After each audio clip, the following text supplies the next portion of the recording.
José Mariano Leiva, escritor e historiador. Voy a hablar del libro Perversos y Pesimistas, los escritores decadentes en el nacimiento de la modernidad. Tanta fuerza es que te amo con locura, pero mamá nos observa. Me enloquece tu sonrisa y tu mirada me quema. Es como el coral tu cutis, son tus ojos como perlas, tus dientes como el armiño y tus labios como estrellas. Estas frases decadentes ni tabladas las inventan.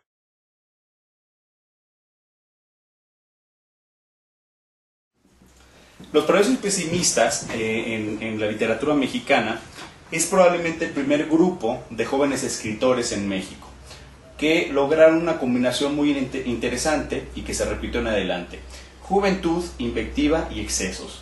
Excesos tanto en su literatura como en su forma de actuar, en su vida pública. Eran adictos al ajenjo, al éter, al alcohol.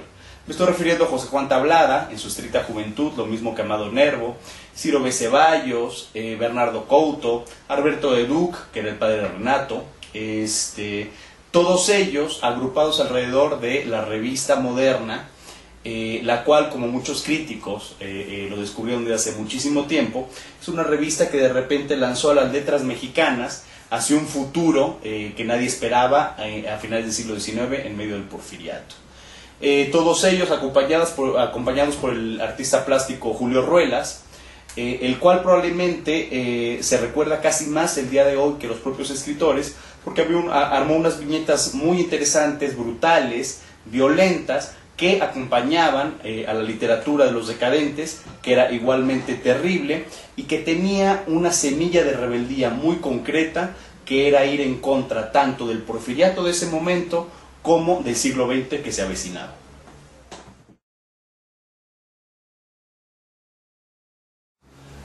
Nacen originalmente a partir de otro libro, el Complejo Fitzgerald, en el cual se hablaba de los jóvenes escritores en el siglo XX, y de repente en el proceso de ese libro nace una pregunta que me parece completamente natural. ¿Quiénes fueron los primeros escritores, jóvenes escritores rebeldes? Y ahí di con los decadentes. Obviamente el decadentismo, como mucha gente sabe, nace en Francia, nace con Baudelaire, lo sigue un poco Huysmans, Lorraine, varios autores allá, que no son los autores, por cierto, que les llamamos malditos el día de hoy, que esa es otra harina de otro costal. Son escritores franceses que de repente hacen una propuesta literaria, cultural, pero muy arraigada a la parte ética y moral. Y eso incendia la mente de muchos escritores jóvenes de muchas partes, incluyendo en México. Entonces, en el caso de México, cuando llego a Perversos Pesimistas, me doy cuenta de algo que me parece sorprendente. Que hay un montón de textos de estos decadentes que no se conocen el día de hoy, pero que tienen una vigencia tan grave, tan interesante, que yo estoy convencido que si el día de hoy saliera un libro de Ciro B. Ceballos o de Leduc, sería lo suficientemente interesante y flamígero como para que muchos jóvenes del día de hoy lo siguieran.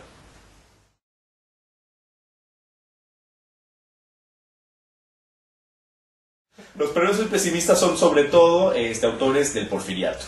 De hecho, tienen una muy mala suerte. Cuando llega la Revolución Mexicana con sus propias ideas y conceptos de cultura, se borra de plumazo a todos lo que sonara porfiriato.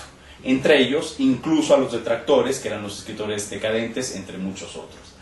Y generalmente lo que sucede, hablando un poco de la investigación, es que los nombres se han perdido en la historia. La revolución borró los nombres, pero lo que no se borró son los temas. Los escritores decadentes logran piedra angular en un montón de temas que el día de hoy nos parecen casi unos clichés. La femme fatale, la prostituta de corazón de oro, el asesino de buen corazón, o lo contrario, los niños jóvenes, los niños muy crueles al mismo tiempo. Estas paradojas las construyeron los decadentes y se fueron repitiendo a lo largo del siglo XX en México, sin que se supiera quiénes formularon exactamente esas propuestas. La investigación nace un poco de eso, ¿no? El cine ya lo reprodujo, muchas versiones literarias lo reprodujeron. ¿Qué sucede cuando vas al origen y te das cuenta que quienes lo crearon era una cosa completamente diferente de lo que originalmente se había querido, ¿no?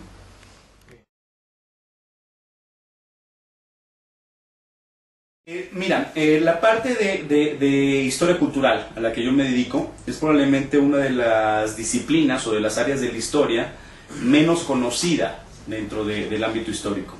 De alguna manera me da la impresión que estamos probando los límites de la historia.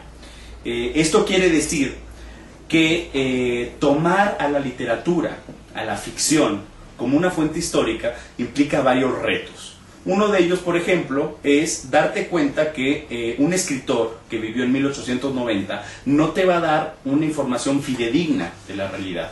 Lo que sí puedes hacer como historiador es saber qué pensaba una persona de 1890 sobre su entorno y tener muy claro eso.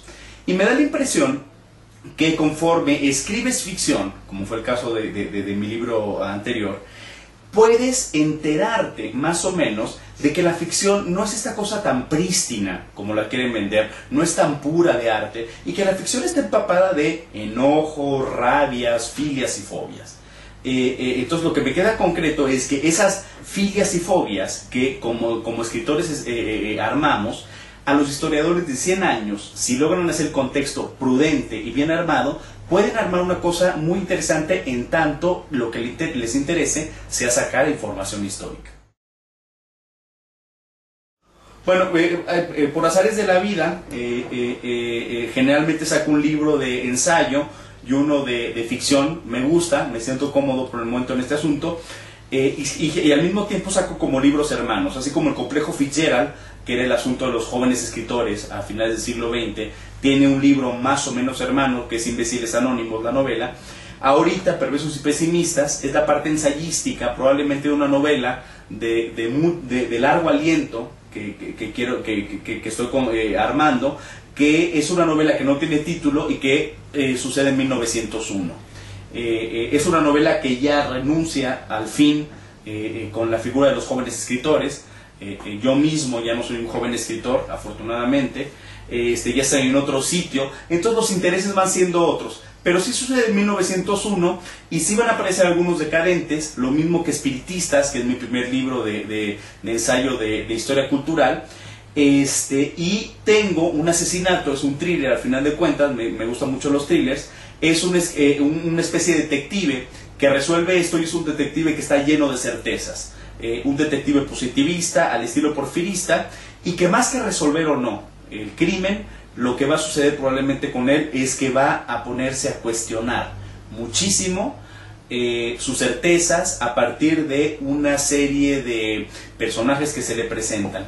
Quiero que sea, por el momento, por el principio en el que voy, una novela que nos narre el siglo XX, sus crueldades, sus obsesiones, sus ternuras, porque también hay muchas, pero desde su origen, ¿no? Cuando el siglo XX todavía no sucedía.